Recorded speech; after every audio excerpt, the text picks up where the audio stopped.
Bonsoir à tous, bienvenue dans votre journal sur Réunion La Première, un journal en grande partie consacré au coronavirus Covid-19. Ça y est, il y a un premier qui revenait d'une croisière aux Bahamas. 34 Réunionnais l'accompagnaient. C'est l'information de ce 19h. Martine Ladoucette, la directrice de l'ARS, nous accompagne pour cette édition. Elle nous donnera un patient hospitalisé ce soir au CHU de Belle-Pierre où se trouve notre journaliste Delphine Poudroux. La Réunion bascule désormais dans le Covid-19. Le personnel cette épidémie, avons-nous les ressources suffisantes? Deux médecins nous répondront ce soir, Michel Simès en direct de Paris et Philippe de Chazourne, médecin régulateur au Centre 15 de France à La Réunion. Dans ce contexte de crise, l'arrivée d'un bateau de croisière chez nous ce matin au port, nous étions sur place et puis une série sur le volcan, nous irons ce soir sur la coulée de 1998. On était épargnés jusqu'aujourd'hui. Cet après-midi, le premier confirmé à La Réunion.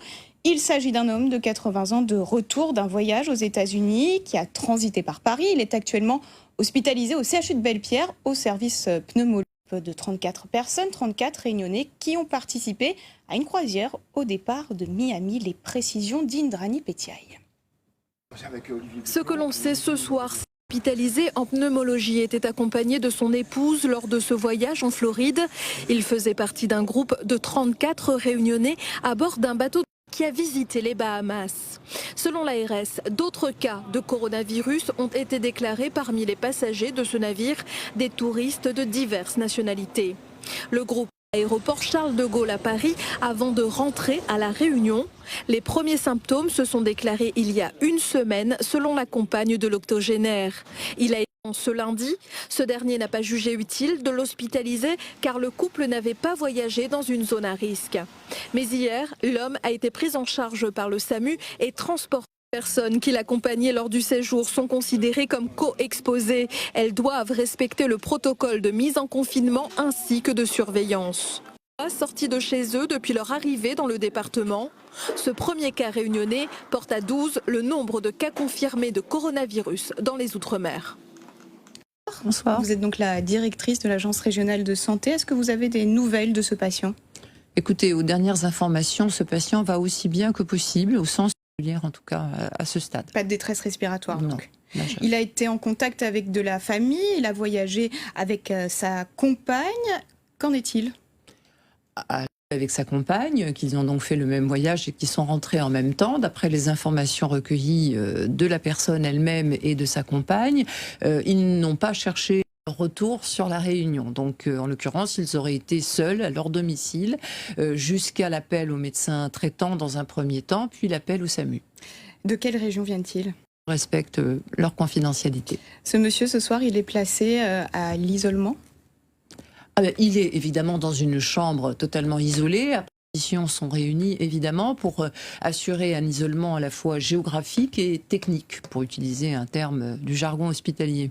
Donc il voyageait aussi, on l'a entendu, dans un théâtre réunionnais qui faisait partie de ce voyage. Avez-vous des nouvelles cette fois de ces personnes qui l'accompagnaient? Pas encore. Le travail de Santé publique France et de l'ARS, c'est prendre contact individuellement avec chacune de ces 34 personnes. La bonne nouvelle, c'est que nous avons eu la liste de ces 34 personnes. Elles ont été identifiées. Elles sont identifiées. Nous avons donc a priori leurs coordonnées. Et le travail qui a démarré depuis à peu près une demi-heure maintenant, que de les contacter une par une pour savoir d'abord comment elles vont, si elles présentent déjà ou pas des symptômes individuelles. Donc chacune de ces personnes sont contactées. Ce monsieur, il a été diagnostiqué à quel moment? On a entendu le 6 mars, c'est ça? De fait, d'après ce qu'on a pu reconstituer, il a tenu à pouvoir contacter son médecin traitant qui s'est déplacé en se protégeant lui-même et en protégeant le patient et la compagne. Et il a par ailleurs pu appeler ensuite le SAMU puisque les symptômes ne partaient pas et avaient même tendance à s'aggraver. Il est prouvé que nous avons une chaîne de contamination à La Réunion. C'est-à-dire en clair, on reprend le groupe de voyageurs. Il est possible qu'un ou deux ou plusieurs d'entre eux, eux aussi, se mettent à présenter des symptômes et puis finalement à déclarer cas importés. Donc c'est à ce moment-là que le préfet, en l'occurrence, déclenchera le niveau 2. Ça se précisera dans les prochaines heures, on l'imagine? prochaines heures ou prochains jours. Et si la situation venait à s'aggraver, la multiplication des cas dans les prochains jours, est-ce que vous envisagez, comme cela a été le cas parfois en métropole, d'appeler du renfort des internes en médecine ou des infirmiers à La Réunion ? Déjà, dans un premier temps, la question, elle est combien de personnes va-t-on devoir hospitaliser ? Et le sujet, c'est que ces personnes, comme le cas de ce monsieur, trouvent un lit hospitalier adapté à son état, auquel cas le personnel, il est présent au chevet, puisque ce sont des services qui fonctionnent avec du personnel à demeure. Donc il n'est pas du tout certain qu'on aurait besoin de renfort, et si on a besoin de renfort, on sait qu'on peut faire appel plutôt à des internes, qui sont déjà des étudiants formés en fin de cycle et qui sont plus opérationnels que des étudiants. On pourra éventuellement faire appel aussi à d'autres services médicaux, mais la perspective aussi que l'on peut se donner d'ores et déjà aujourd'hui, compte tenu du recul que l'on observe en métropole, c'est que 80% des personnes sont susceptibles de pouvoir être traitées chez elles, à domicile. Alors on ne passera pas tout de suite dans cette étape, mais cette étape-là, ce processus-là, il est bien identifié en métropole et on sait qu'on pourra le gérer aussi comme ça à La Réunion. Donc un seul cas confirmé ce soir. Absolument. À La Réunion. Merci beaucoup Martine Ladoucette, directrice de l'Agence régionale de santé, d'être intervenue ce soir sur le plateau de Réunion la Première. Merci. Sans plus attendre, nous prenons la direction de Belle-Pierre, voir comment on vit ce premier cas de coronavirus à l'hôpital Delphine Poudroux. Bonsoir, vous êtes ce soir donc devant le CHU de Belle-Pierre. De quels éléments disposez-vous ? Alors écoutez, en tout cas, pas de nouveaux éléments sur l'état de santé de ce patient. Positif au Covid-19. Ce que l'on sait en revanche, Christelle, c'est que ce patient ne présente donc aucune détresse respiratoire. On l'a entendu au début de ce journal. Il a été pris en charge au service pneumologie du CHU Nord. Ce service pneumologie est juste après les urgences ici au CHU. Ici, en tout cas, l'après-midi a été particulièrement agité. Les accès du CHU ont été progressivement restreints, surtout à la presse. Ce que l'on sait également, c'est qu'il y a eu des personnes qui ont eu l'occasion de visiter des malades et nous avons recueilli leurs témoignages.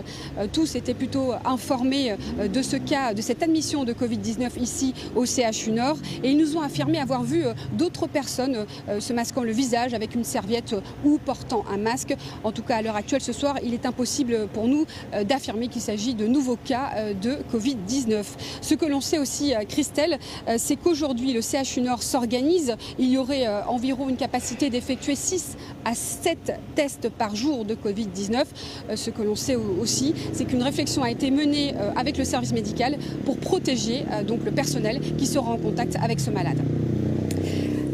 Merci beaucoup Delphine Poudroux pour toutes ces précisions. Vous étiez devant la caméra d'Alix Catherine en direct du CHU Nord ce soir et ce premier cas a été avéré cet après-midi. Et ce matin, lors d'un nouveau point de situation, le préfet et l'ARS affirmaient une nouvelle fois que notre île est prête à affronter le virus qui était redouté jusque-là pour le retour des vacances. Les précisions d'Indrani Petiaï et Alix Catherine. La question n'est pas de savoir si nous allons être touchés, mais quand la Réunion le sera. Les mots prononcés par le préfet ce matin ont finalement trouvé une réponse cet après-midi. Un homme de 80 ans de retour de voyage aux États-Unis a été testé positif au Covid-19. Pris en charge au CHU Nord, son état de santé ne présente pas de signe de gravité selon l'ARS. Des recherches sont en cours pour identifier les personnes qui auraient été en contact rapproché et prolongé avec cette personne, car le virus est contagieux. Elle touche potentiellement tout le monde. C'est une maladie contagieuse parce que c'est une maladie virale et que le virus en plus est potentiellement vraiment contagieux. Je donne un chiffre, pour une personne contaminée, on peut avoir jusqu'à 3 personnes touchées dans ce qu'on appelle les cas contacts proches. La bonne nouvelle, effectivement, c'est que dans 80% des cas, la maladie est totalement bénigne. Voilà, c'est une petite ou une grosse grippe et c'est la raison pour laquelle on sait aujourd'hui qu'on pourra la prendre en charge à domicile dans des bonnes conditions. Les personnes qui présentent des symptômes de la maladie sont invitées à contacter le 15. C'est en effet le SAMU qui détermine si un dépistage de Covid-19 doit être effectué. Des critères bien spécifiques entraînent le lancement de la procédure. Le dépistage ne peut pas être systématique. Déjà, ça n'apporterait rien. Dépister quelqu'un alors qu'il n'a pas de signe ne veut pas dire qu'il ne l'aura pas dans 3 jours, qu'il l'aura pas dans une semaine. Donc on dépiste des gens qui présentent des signes et qui présentent un contact possible. Ça veut dire le contact avec une personne ou avec dans un foyer épidémique, un pays ou une région de la France métropolitaine, si on veut parler de cela. Les personnes susceptibles d'avoir des symptômes du Covid-19 peuvent également se tourner vers leur médecin traitant, mais en prenant des précautions pour prémunir le personnel de santé et les autres patients. On pourra peut-être mettre en place de la téléconsultation pour faire un premier tri, entre guillemets, de savoir s'il faut se voir, s'il faut qu'ils viennent, et s'ils viennent, qu'on organise la salle d'attente pour pas qu'ils soient au milieu des autres patients surtout. D'autres mesures ont été prises pour éviter une propagation de la maladie. Outre l'interdiction des rassemblements de plus de 1000 personnes, des consignes ont également été données aux mairies à J-4 du premier tour des municipales, notamment la mise à disposition de lavabos ou de gel antibactérien dans les bureaux de vote. Et nous allons à Paris maintenant rejoindre le docteur Michel Simès. Bonsoir, vous connaissez La Réunion. Vous avez exercé chez nous au port et à Saint-Paul, notamment il y a quelques années. Vous avez animé plusieurs discussions dans l'Hexagone sur le Covid-19. Est-ce que le phénomène d'insularité, le fait que La Réunion soit une île, ça peut jouer en notre défaveur ? Non, je pense que même ça vous a protégé, puisque vous voyez que vous avez le premier cas maintenant, alors que c'est parti de Chine en décembre et qu'en France, on en a depuis déjà plusieurs semaines. Donc je pense qu'au contraire, ça vous a protégé. Ça ne va pas jouer en votre défaveur ni en votre faveur à partir de maintenant. Effectivement, j'ai entendu la directrice de l'ARS dire que maintenant, il fallait savoir si on allait passer en stade 2 à La Réunion en fonction du nombre de cas et de savoir s'il y avait des cas autochtones, c'est-à-dire effectivement des personnes infectées directement à La Réunion. La question aussi qu'on a envie de vous poser, c'est est-ce que les températures peuvent aussi jouer en notre faveur? À La Réunion, c'est l'été et on a entendu que les températures chaudes pouvaient justement nous être favorables. Et j'ai entendu ça aussi. Malheureusement, aujourd'hui, dans l'état actuel des connaissances vis-à-vis de ce virus, on ne peut absolument pas dire qu'il est sensible à la chaleur. On ne peut pas dire, comme on le dit pour le virus de la grippe, que quand le printemps arrive, l'épidémie va s'éteindre toute seule. On n'en sait absolument rien. Il y a l'exemple d'un autre coronavirus qui sévit en Arabie Saoudite et pourtant il fait beaucoup plus chaud qu'à La Réunion et le virus il se maintient parfaitement bien. Aujourd'hui, on ne sait absolument pas si ce virus est sensible à la météo, s'il est sensible à la chaleur et si il va pouvoir disparaître avec. Donc malheureusement, je sais que c'est l'été chez vous, mais je ne peux pas vous dire que c'est un avantage. On ne peut pas s'avancer encore sur ce point. Et selon votre avis d'expert, qui doit craindre la maladie ici, qui est le plus exposé ? Alors ici en métropole où on a malheureusement un peu plus d'avance sur vous, on sait, et dans le monde entier d'ailleurs, on sait que les personnes les plus exposées sont les plus fragiles, c'est-à-dire celles qui ont ce qu'on appelle en médecine une comorbidité, c'est-à-dire les malades chroniques, ceux qui sont fragiles, les personnes âgées qui souvent ont des organes qui sont un petit peu déficients, qui risquent de faire des complications beaucoup plus importantes. D'ailleurs, la mortalité dont on parle beaucoup et qui est certes plus importante que pour la grippe touche essentiellement ces personnes-là, mais on parle aussi de plus en plus aujourd'hui de quelques cas de personnes assez jeunes qui auraient des formes graves de cette maladie. On ne sait pas très bien l'expliquer aujourd'hui. On pense que ce qu'on appelle la charge virale, c'est-à-dire le nombre de particules virales qu'ils ont eues au moment de la contamination, pourrait jouer en faveur d'une forme grave chez les jeunes. Mais il ne faut pas non plus paniquer. C'est pas parce qu'on est diabétique ou hypertendu et qu'on est forcément un peu plus fragile qu'on a des risques très importants de faire une forme très grave. Il faut juste faire comme on le fait nous en métropole tous les jours. Moi je me lave les mains régulièrement toute la journée, soit au savon, soit avec du gel hydroalcoolique. Je n'embrasse plus personne et je ne serre plus aucune main. C'est pas très fun, mais voilà, c'est le meilleur moyen d'éviter de se contaminer. Le fameux geste barrière. Merci beaucoup Michel Simès d'avoir répondu à nos questions ce soir. Et comme vous, les autorités se veulent rassurantes quant à la prise en charge des patients. Mais au sein des professions libérales en contact direct avec la population, des voix s'élèvent pour dénoncer les disparités entre le discours des autorités et la réalité du terrain. Pharmaciens, médecins et infirmiers sont très inquiets. Voyez le reportage au port de Nadia Lataste-Tayama et Willy Thévenin. Dans cette pharmacie du port, les masques chirurgicaux, les FFP2 et les gels hydroalcooliques sont en rupture de stock depuis quelques jours. Les réapprovisionnements pour le public sont incertains et ce professionnel de santé s'insurge contre les discours tenus par le préfet et la direction régionale de la santé. Ce qui est important, c'est de dire les faits, de dire la vérité aux gens. Je crois qu'il faut dire clairement que, par exemple, les masques véritablement protecteurs, les masques dits de norme FFP2, sont-ils disponibles? Alors pourquoi on n'a pas de masque FFP2? Tout simplement parce qu'il faut le dire, ils étaient fabriqués en Chine et je crois savoir spécifiquement en plus à Wuhan. Pharmaciens et professions libérales sont les premiers exposés. Ils considèrent aujourd'hui qu'ils sont insuffisamment protégés. Nous manquons des moyens concrets, les tests de laboratoire, les masques, les gels, les discours, on en a tous les jours, les promesses tous les jours, mais quand la guerre sera là, il faut être déjà armé. L'inquiétude est plus dans la fourniture du matériel, de notre protection, afin d'assurer justement la continuité des soins auprès de nos patients. Alors certes, on reçoit énormément de messages de la sécurité sociale, nous indiquant les mesures à venir, nous informant régulièrement, mais on a l'impression que ça reste très flou. Au Chor, 8 chambres à pression négative sont prêtes à accueillir les premiers patients atteints du Covid-19.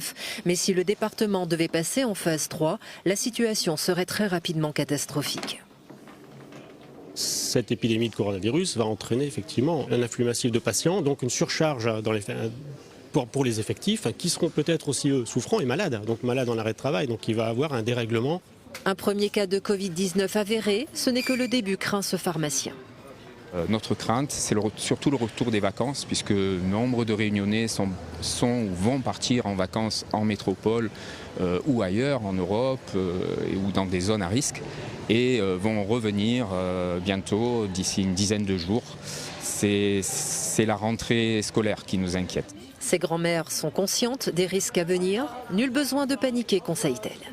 Ça ne me fait pas peur. Vu mon âge, si ça arrive, ça arrive. Hein. Mais bon, pour les jeunes, pour nos petits-enfants, pour nos enfants, j'ai peur. Pour moi, je ne vis pas dans l'angoisse pour ça. Plus de 90% des patients atteints du Covid-19 parviennent à s'en sortir. Avec nous ce soir, Philippe de Chazourne, médecin généraliste, président de la Fédération des médecins de France à La Réunion et régulateur au Centre 15. Bonsoir. Bonsoir. Alors avec ce premier cas, facile de céder à la panique. Les appels au 15 justement vont affluer. Qu'est-ce qu'il faut faire et qu'est-ce qu'il ne faut pas faire? Alors, premier cas, diagnostiqué. Bien évidemment, il y en a eu d'autres. Et la Terre ne s'est pas arrêtée de tourner après autant. Donc, il y en a eu d'autres pas à La Réunion. Évidemment qu'il y en a eu, sauf qu'on faisait très peu de tests, et heureusement, mais on ne peut pas imaginer un instant qu'avec tout le trafic de touristes, qu'il n'y ait pas eu de cas avant, sauf que ces cas étaient anodins et qu'ils n'ont pas nécessité de... Vous nous dites que le virus circule. Mais c'est l'évidence même, c'est le bon sens. Donc, ce qu'il faut faire... Pas sûr d'appeler le 15. D'ailleurs, en métropole, on ne dit plus d'appeler le 15. On dit d'appeler d'abord le médecin traitant et qui, lui, verra en fonction des signes de gravité, respiratoire, fébrile, etc., éventuellement d'appeler le 15 qui en référera donc à l'infectiologue de référence et à Santé publique France, comme l'a dit Madame la Doucette. Pourquoi ne pas appeler le 15 forcément pour tout et n'importe quoi? Parce que les nombres de lignes sont limités. On n'est pas comme au SAMU de Paris qui a d'un coup augmenté de 20 lignes téléphoniques. Donc, et qui dit ligne limitée, ça veut dire que la vraie urgence, qui est celle des pompiers, des SMUR, l'accident de la route, l'infarctus, ne pourra pas contacter le SAMU. Il ne faut pas perdre la hiérarchie des urgences. L'urgence, elle est d'abord pour le quotidien, et il y a ce coronavirus qui a des taux de contagiosité peut-être un peu supérieurs, mais de gravité pas forcément plus que la grippe, d'après ce qu'on dit, les infectiologues disent. Donc arrêtons de paniquer la population. Et quand je vois M. Simez qui dit il y a peut-être des cas chez des jeunes, voilà, il a tout fait pour encore inquiéter un peu plus, il n'en sait rien. Justement, est-ce que vous pouvez nous rappeler les symptômes pour lesquels il faudrait contacter son médecin traitant? Tout fébrile, tout avec de la fièvre. Avant, on disait revenant de certaines zones à risque. Maintenant, la zone à risque, elle est finalement un peu partout. Donc, les symptômes, c'est ça. La priorité, c'est de protéger ceux qui vont aller en première ligne, comme à la guerre, au front. Hein. Cette médecine libérale que tout l'État a fait depuis 2 ans, 3 ans, veut l'exterminer. La médecine libérale va accepter d'aller au front. Mais pour aller au front, il faut être équipé. L'infirmier l'a très bien dit, de FFP2. Voilà ce que j'ai reçu ce matin est-ce que les médecins de sont l'ARS. prêts? Et voilà, 5 masques chirurgicaux pour moi, mon interne, mes 2 internes et ma secrétaire. 5, sachant qu'une durée de vie, c'est quelques heures. Disent que les médecins, que la Réunion est prête, vous dites pas tout à fait. Moi, je ne sais pas, nous, les libéraux, d'abord, les syndicats de médecins libéraux, on est quand même 5, n'ont absolument pas été contactés par l'ARS. Je vois pour la première fois Mme Ladoucette, j'étais ravi de la rencontrer. Néanmoins, je pense que pour talter le pouls qu'il y a du terrain, il faut quand même demander l'avis des experts, les vrais experts, ceux qui soignent 100% des patients. 100% des patients sont en ville avant d'aller à l'hôpital. Comment on fait à la Réunion face au coronavirus ? Eh ben, je crois qu'on arrête de paniquer. On essaye de se laver les mains, ce qu'a répondu M. Msimès et Mme Ladoucette. Et puis on protège nos aînés, toutes ces personnes un peu fragiles. C'est le b.a.-ba, mais qu'on fait tous les jours. Je rappelle que la grippe saisonnière, c'est 10 000 morts. 10 000 morts par an. On en est à combien en France ? Combien de morts ? Alors, toujours des morts de trop. Mais est-ce qu'on n'est pas sûr que ce soit d'ailleurs des morts coronavirus plus la grippe, on n'en sait rien. Donc voilà, il y a des comorbidités, mais des morts sur une personne jeune, saine, je pense que ça doit se compter sur les doigts de la main, donc il faut rassurer. Donc voilà, il faut aussi prendre la mesure, et j'espère que la Réunion aura la sagesse, les autorités, à rester quand même en niveau 1, et non pas dramatiser tout en passant en niveau 3. Ne pas céder à la panique, c'est le sens de votre message ce soir, voilà. Et appeler son médecin. Avant de peut-être appeler le 15. Et en cas de signe gravissime, effectivement, appeler le 15, mais il ne faut pas tout le monde. Merci beaucoup, Philippe de Chazorn, d'avoir répondu à nos questions ce soir. On rappelle que vous êtes donc le président de la Fédération des médecins de France à La Réunion.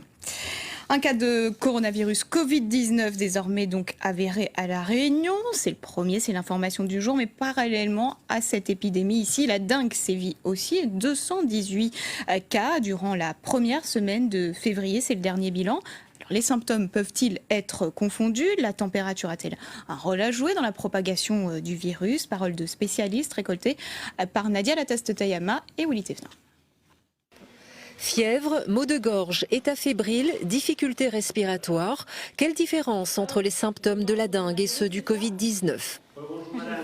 Sur le plan clinique, ce n'est pas non plus tout à fait la même maladie parce que la dengue, après cette période d'incubation, on va donner une fièvre, souvent élevée, accompagnée de céphalées, de maux de tête, de douleurs musculaires, parfois des éruptions cutanées, alors que le coronavirus, le Covid-19, donnera des fièvres, une sensation de fièvre et des signes essentiellement respiratoires.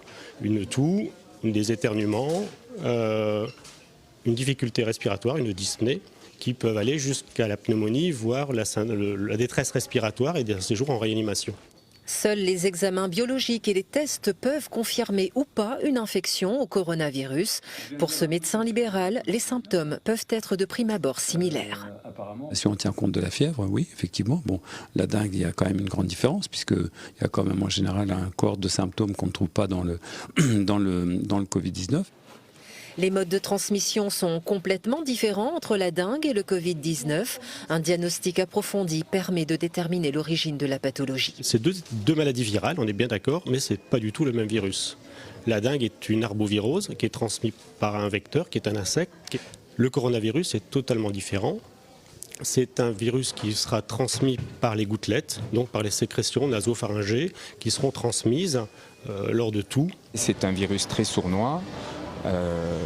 Il est contagieux pendant la période d'incubation.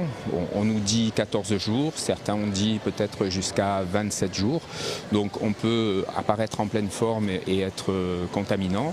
D'autre part, visiblement, les tests ne peuvent être positifs et ne peuvent détecter donc, le virus que lorsque la maladie a démarré. La chaleur affaiblirait-elle le virus ? Serait-ce l'explication à la faible intensité de l'épidémie en Afrique ? Aucune confirmation scientifique à ce jour. Pour l'instant, en fait, on a très peu d'informations. Ce qu'on voit, c'est que, en tout cas pour ce qui concerne le continent africain et puis les pays relativement chauds, bien, pour l'instant, il y a très peu de cas de décrire, alors que les voyages avec le pays d'origine, c'est-à-dire la Chine, en fait, continuent. Une chose est sûre dans le département, les médecins se préparent à une accélération de l'épidémie de dengue dans les prochaines semaines, alors que le Covid-19 est déjà à nos portes avec un premier cas avéré. Et actuellement, alors il y a un premier cas à La Réunion et actuellement en Europe, c'est l'Italie qui est le pays le plus touché. Plus de 10 000 cas recensés et 630 morts. C'est un appel à l'aide qui suscite aujourd'hui beaucoup de réactions. Celui d'un acteur de la série Gomorrah qui se filme chez lui avec sa sœur décédée du coronavirus car il affirme qu'aucun médecin ne voulait se déplacer. François Bedonnet. Luca Francese, un acteur de la série Gomorrah, se filme chez lui en larmes devant un lit où se trouve sa sœur, Teresa. Elle vient de mourir. Je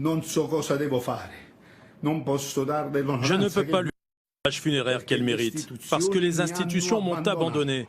J'ai appelé partout et personne ne me vient en aide. Dans une autre séquence, publiée peu après, il révèle que Teresa, âgée de 47 ans, est bien morte du coronavirus et qu'il craint d'être contaminée. Avec plus de 600 morts et 10 000 personnes infectées par le Covid-19, c'est tout le système hospitalier italien, au nord comme au sud, qui est débordé et qui appelle au secours en direct à la télévision.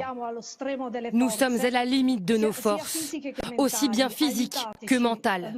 Aidez-nous, les hôpitaux sont saturés. Nous ne pouvons plus soigner tout le monde. Depuis 36 heures, toute l'Italie est un pays fantôme, et le petit État du Vatican également. En ce mercredi matin, la place Saint-Pierre est d'ordinaire noire de monde. Aujourd'hui, le pape François est resté à l'intérieur du palais pontifical. Dans les rues, beaucoup d'Italiens portent dorénavant les masques. Dans les supermarchés, les clients doivent maintenir une distance d'1 mètre entre eux, et seules les sorties indispensables sont autorisées. Le gant et les masques, je les mets dans le métro, mais là, pour quelques centaines de mètres, je les ai enlevés. On essaye d'éviter le plus possible les lieux où il y a du monde, et même entre amis, on garde nos distances. Les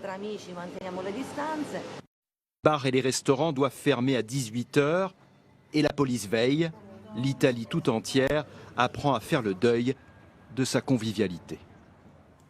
Le Covid-19 dans le milieu sportif. En football, tous les matchs de Ligue 1 et de Ligue 2 se joueront à huis clos jusqu'au 15 avril. Ce soir, le PSG affrontera Dortmund en 8e de finale retour de la Ligue des Champions, cette fois sans public. Reportage.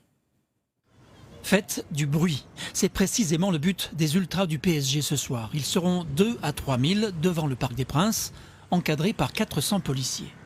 À l'intérieur, un stade vide. Dehors, des supporters qui ne voient rien. Une perspective un tantinet surréaliste. La Ligue des Champions, les ultras, il y en a, ça fait 10 jours ils vont pas au taf. Ils font le tifo. 2 jours avant, on leur dit « Ouais, vous aurez pas de match ce soir ». C'est horrible. Le huis clos devrait faire la fortune des cafetiers, sauf celui qui est tout près du stade. Ce soir et pendant 1 mois de championnat, sans spectateurs. On perd au moins 6 matchs jusqu'au 15 avril, donc c'est énorme pour nous. Nous, c'est des grosses recettes. Donc voilà. Jouer sans supporters, sans le bruit, sans la force des chants, sans l'ambiance, c'est pour le moins déroutant. Dans un match comme ça, avec un match retour, c'est super important pour créer une atmosphère spéciale, pour créer tension, pour créer pression sur notre adversaire. Et jouer peut-être sans Kylian Mbappé, malade, ce serait une épreuve de plus. Il y en a qui disent qu'on a un club de poissards. C'est comme ça. S'il est incertain, il est incertain. Il y a d'autres joueurs. Après les blessures les autres années, là, maintenant c'est le coronavirus. Donc l'année prochaine, c'est quoi? C'est les pluies de sauterelles. Après 3 années d'échecs en 8e de finale, on mesure la pression sur les joueurs, mais on ne connaît pas leur niveau de confiance en eux. Tout se joue dans la tête, paraît-il. Il faut qu'ils reviennent sur des situations vécues, réalisées et qui leur ont été profitables jusqu'à présent pour s'en servir pour les matchs à venir. Ils savent gagner un match, ils savent marquer des buts. Des buts, il n'en faudrait qu'un seul, a priori ce soir, pour gagner face aux Allemands. Dans le cas contraire, déjà privé de supporters, le PSG serait privé de compétition. Et pendant ce temps-là, le Costa Mediterranea a accosté chez nous au port ce matin. À bord, les 1700 passagers ont pu débarquer sans problème ici, alors qu'ils avaient été refusés à Madagascar et aux Seychelles. Sur 14 jours de croisière, ils ont passé 9 jours en mer et ils demandent à être remboursés. Henri-Claude Elma et Daniel Fontaine étaient présents au port. C'est un retour sur terre entre désillusion et magie. Une croisière, nous, c'est toujours le rêve. Nous la reste beaucoup plus de jours sur la mer dans le bateau que sur terre. Les quelques 300 passagers partis de la Réunion le 27 février ont pu se rendre à Maurice et débarquer, idem aux Seychelles, mais pas à Madagascar où les 3 escales prévues ont été annulées. On est passé 6 jours en mer et puis le bateau tournait en rond. Un peu déçu parce qu'on n'a pas gagné à certaines destinations que moi j'aimerais découvrir. Conséquence, via une pétition, ce porte-parole affirme que 1000 des 1700 passagers ont demandé le remboursement total des billets, mais obtenu 400 € et 50% de réduction sur une éventuelle future croisière dans l'année, insuffisant. Le but est d'assigner Costa en France au tribunal, donc on va les assigner au tribunal de Paris pour Costa France, à Gênes et aux États-Unis pour le groupe Carnival qui est propriétaire de Costa, qui fait quand même 250 milliards d'euros de chiffre d'affaires. Donc je ne pense pas que c'est le remboursement de 3 à 3 500 € par personne sur 1000 passagers qui va changer leur vie. Avant l'arrivée à La Réunion, des passagers ont dit leur colère. Hier soir, il y en a qui ont manifesté avec leur gilet orange. Ça nous dérangeait, le bruit dérangeait plus qu'autre chose, mais sinon, chacun a son droit de manifester de la façon qu'il veut.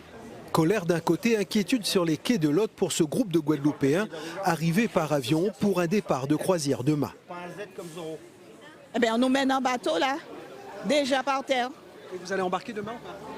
Ah ben, on ne sait pas, hein, parce que là, on essaye de faire des démarches pour ne pas monter, parce qu'on a contacté pour l'assurance, ils nous ont dit qu'on ne sera pas remboursé. Leur périple, d'abord dans l'océan Indien, les mènerait au terme de 27 jours de mer en Italie. Voilà, et le paquebot avait été refusé donc à Madagascar et pas aux Seychelles. Et c'est dans ce contexte de crise sanitaire que vont se dérouler les municipales. Premier tour ce dimanche et à situation exceptionnelle, mesures exceptionnelles. Les électeurs sont invités à se nettoyer les mains avant et après avoir mis leur bulletin dans l'urne, ainsi qu'à éviter tout contact physique. Idem pour les assesseurs. Vous pourrez également émarger à titre exceptionnel avec votre propre stylo à l'encre bleue ou noir, préconisation du ministère de l'Intérieur. Et si vous ne pouvez pas vous rendre aux urnes, vous pouvez voter par procuration, mais il faut se dépêcher et faire vite les démarches, comme nous l'explique Laurent Pirotte. Un commissariat, un tribunal ou une gendarmerie ainsi qu'une pièce d'identité, c'est tout ce qu'il faut pour établir une procuration. Dans un premier temps, il vous faudra choisir une personne de confiance dans la même commune. Pour donner procuration, vous vous présenterez en personne à la police, gendarmerie ou tribunal dont dépend votre domicile ou votre lieu de travail. Sur place, vous présenterez votre pièce d'identité, comme par exemple votre carte d'identité ou votre permis de conduire. Il faudra remplir le formulaire CERFA de vote par procuration, également disponible en ligne sur le site service-public.fr. Des démarches théoriquement réalisables jusqu'au dernier moment, mais attention, l'électeur risque de ne pas pouvoir voter si la mairie n'a pas reçu la procuration à temps. Direction Saint-Benoît dans cette page des municipales, la seconde plus grande commune de La Réunion par sa superficie. Dans cette commune de l'Est, longtemps le café était cultivé, puis ça a été la vanille et le litchi, et aujourd'hui encore Bracanotte compte de nombreux pieds de litchi. À Saint-Benoît, 47% de la population a moins de 30 ans. Les paroles d'habitants recueillies ce soir par Laura Philippon et Philippe Poirot.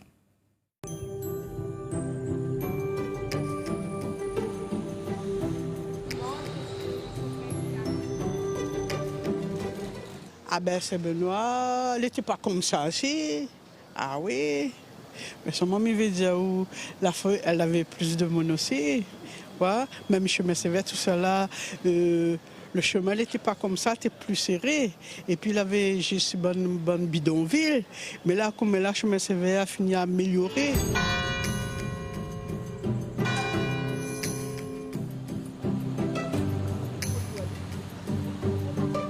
Saint-Anne, là-haut, là-haut, il manque un peu de travail, la pointe, il manque les salles partout.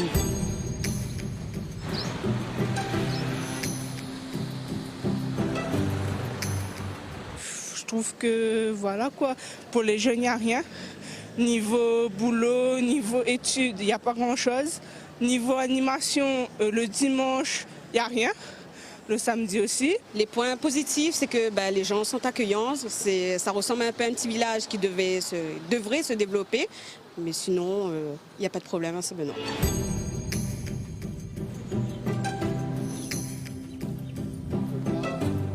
Vous-même pouvez passer sur le site touristique, là.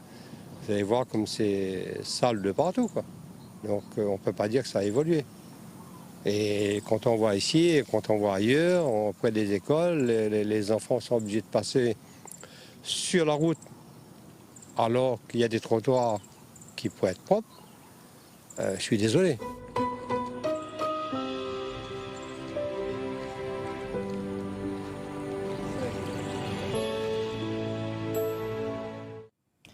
À Saint-Benoît, il y a 11 candidats pour ce premier tour des municipales. Pour tous les connaître, rendez-vous sur notre carte interactive, sur notre site lapremière.re. Vous connaissez la démarche.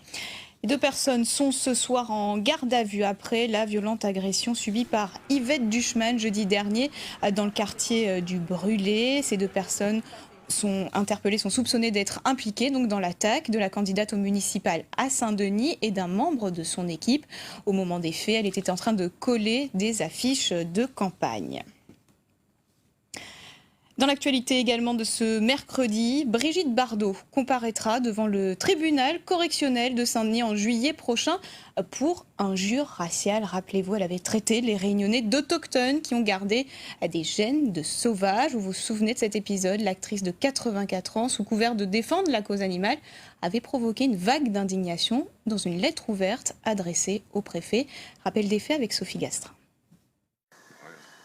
Île du diable, tradition barbare, population dégénérée, les Réunionnais ont des gènes de sauvages et des réminiscences de cannibalisme.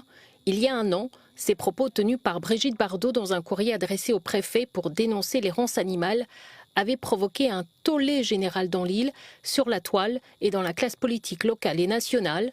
Les insultes de l'ancienne icône du cinéma français à l'égard de la population réunionnaise avaient choqué au plus haut sommet de l'État. C'est purement scandaleux. Dire de tels propos mérite tout simplement une plainte et je peux dire que ce sera fait. La ministre des Outre-mer, Annick Girardin, avait aussitôt porté plainte, dénonçant un racisme ordinaire en adressant à son tour une lettre à l'ancienne actrice. Madame Bardot, vous qui avez déjà été condamnée à 5 reprises pour incitation à la haine raciale, vous qui avez aussi été le visage de Marianne et donc de la République, je vous le dis, le racisme n'est pas une opinion, c'est un délit. La justice de notre pays tranchera. Une indignation relayée également dans l'hémicycle de l'Assemblée nationale. Vous aurez compris que l'ensemble de cet hémicycle ne peut avoir qu'un sentiment de mépris à l'égard des propos qui ont été tenus à l'égard de nos compatriotes réunionnais. Aujourd'hui, la militante de la cause animale, condamnée à 5 reprises pour incitation à la haine raciale, va devoir répondre de ses propos devant la justice. Brigitte Bardot est renvoyée devant le tribunal correctionnel de Saint-Denis. Le procès devrait se tenir en juillet prochain. Elle risque 1 an d'emprisonnement et 45 000 € d'amende. Ce 11 mars, c'est une journée particulière. C'est la date choisie pour rendre hommage aux victimes du terrorisme. Cette journée correspond à l'attentat le plus meurtrier survenu en Europe. C'était à Madrid le 11 mars 2004 avec 191 morts. Manifestation nationale relayée sur le plan local. Une cérémonie se déroule en ce moment à Paris, présidée par Emmanuel Macron. Et à La Réunion, vous le voyez, cet hommage a été rendu sur le parvis des droits de l'homme à Champfleury, en présence de plusieurs personnalités, notamment d'Idriss Issop Bagnan, du groupe de dialogue interreligieux de Monseigneur Aubry, et des élèves du collège Jules Redley à Saint-Denis. Je vous propose d'écouter quelques réactions. Notre monde est anéanti. Des bombes ont retenti. Des cadavres ont surgi. Des cris, des pleurs ont jailli. Pourquoi serais-je hors de vos pensées? Simplement parce que je suis hors de votre vue. Je ne suis pas loin, juste de l'autre côté du chemin. Vous voyez, tout est bien. Répondre au mal par le bien n'est pas souhaitable non plus. Il ne s'agit pas de gaspiller notre bonté et notre indulgence. Mais il existe une troisième attitude qui consiste à affronter les outrages avec calme, équité, justice, largeur d'esprit et rectitude. Et on poursuit maintenant notre série sur les pentes du volcan. L'Observatoire du Piton de la Fournaise a 40 ans. Gros plan ce soir sur la plus longue éruption de ces 100 dernières années à La Réunion. En 1998, le volcan est resté actif pendant 6 mois.